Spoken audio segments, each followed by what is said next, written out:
एक पात्र से दूसरे पात्र में तेल ढालने पर जिस प्रकार वो एक अखंड धारा में गिरता है, उसी प्रकार किसी ध्येय वस्तु के निरंतर स्मरण को ध्यान कहते हैं। जब इस तरह की ध्यानावस्था ईश्वर के संबंध में प्राप्त हो जाती है तो सारे बंधन टूट जाते हैं।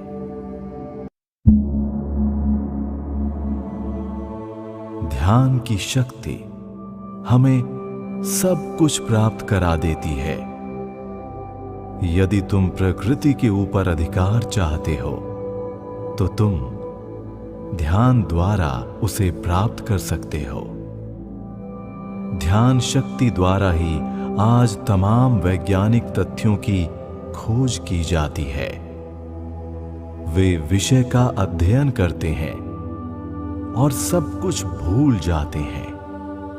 स्वयं अपनी सुध और प्रत्येक वस्तु को भूल जाते हैं और तब वो महान तथ्य प्रकाश की तरह कौंधता हुआ आता है।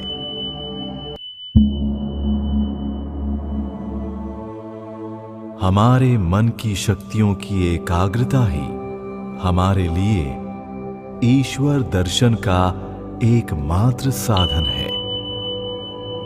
यदि तुम एक आत्मा को, अपनी आत्मा को जान सको तो तुम भूत, भविष्यत, वर्तमान सभी आत्माओं को जान सकोगे।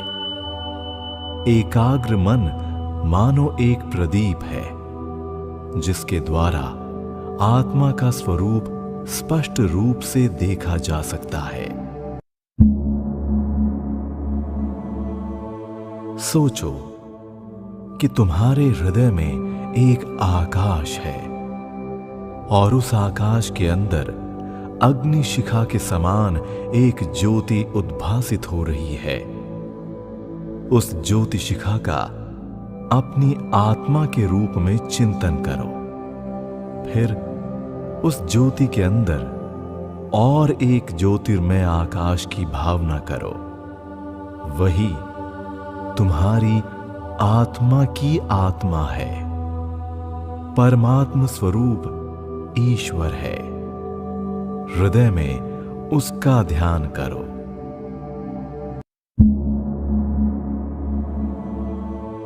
बोलने में शक्ति का ह्रास मत करो।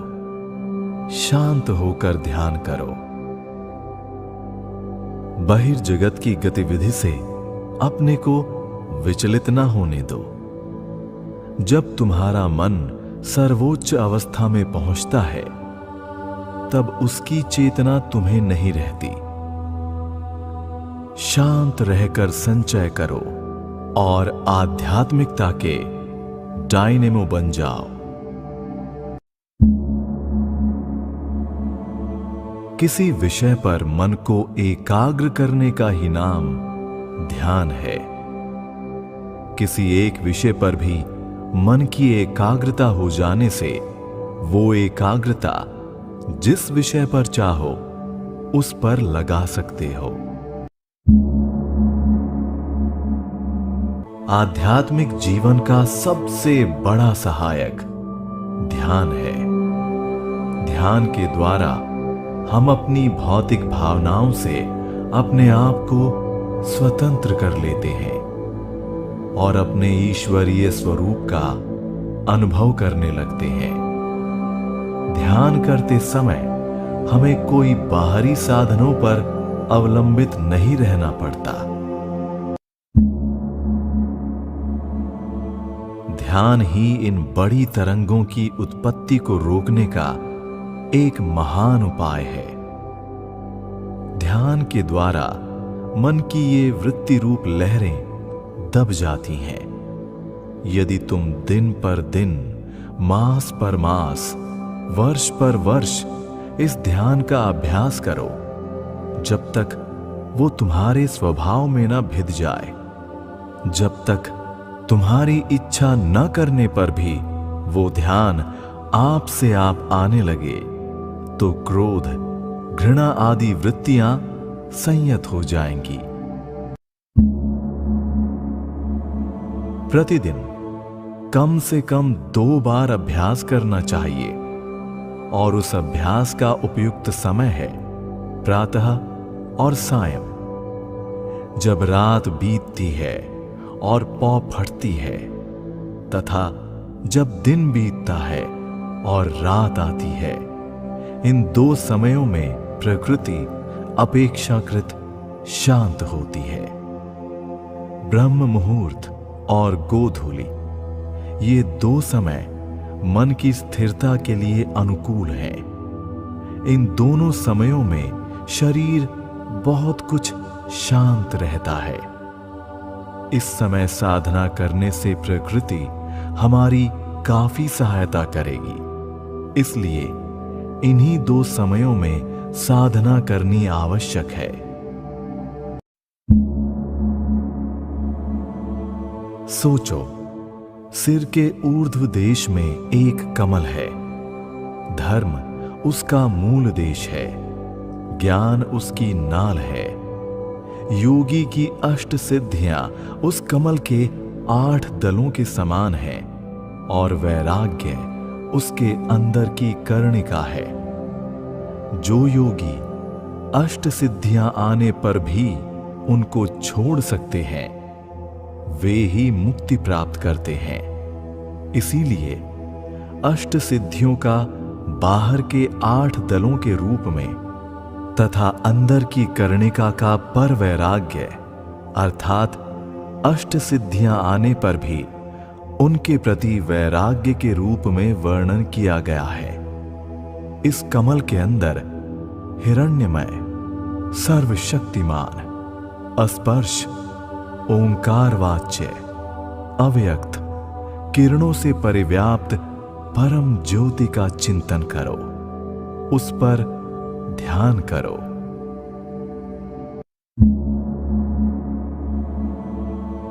मेरा विचार है कि किसी सामान्य बाहरी विषय का भी आश्रय लेकर ध्यान करने का अभ्यास करने से मन की एकाग्रता होती है। जिसमें जिसका मन लगता है, उसी के ध्यान का अभ्यास करने से मन शीघ्र एकाग्र हो जाता है। इसीलिए हमारे देश में इतने देवी देवताओं की मूर्तियों के पूजने की व्यवस्था है। मन को वृत्तिहीन करना ही उद्देश्य है, किंतु ये किसी विषय में तन्मय हुए बिना असंभव है।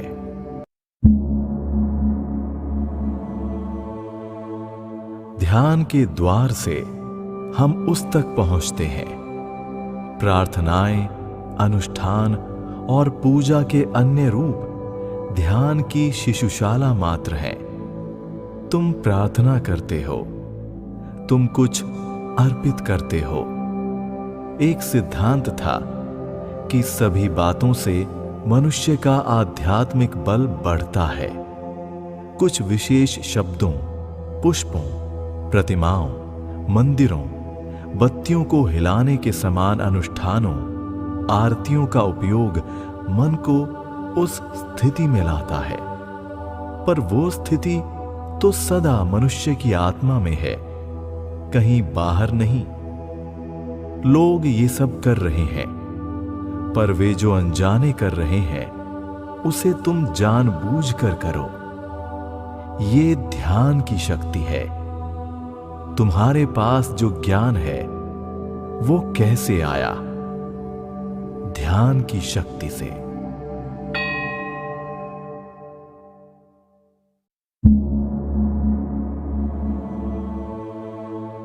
ध्यान के द्वार से हम उस तक पहुंचते हैं। प्रार्थनाएं, अनुष्ठान और पूजा के अन्य रूप ध्यान की शिशुशाला मात्र हैं। तुम प्रार्थना करते हो, तुम कुछ अर्पित करते हो। एक सिद्धांत था कि सभी बातों से मनुष्य का आध्यात्मिक बल बढ़ता है। कुछ विशेष शब्दों, पुष्पों, प्रतिमाओं, मंदिरों, बत्तियों को हिलाने के समान अनुष्ठानों, आरतियों का उपयोग मन को उस स्थिति में लाता है, पर वो स्थिति तो सदा मनुष्य की आत्मा में है, कहीं बाहर नहीं। लोग ये सब कर रहे हैं, पर वे जो अनजाने कर रहे हैं उसे तुम जानबूझकर करो। ये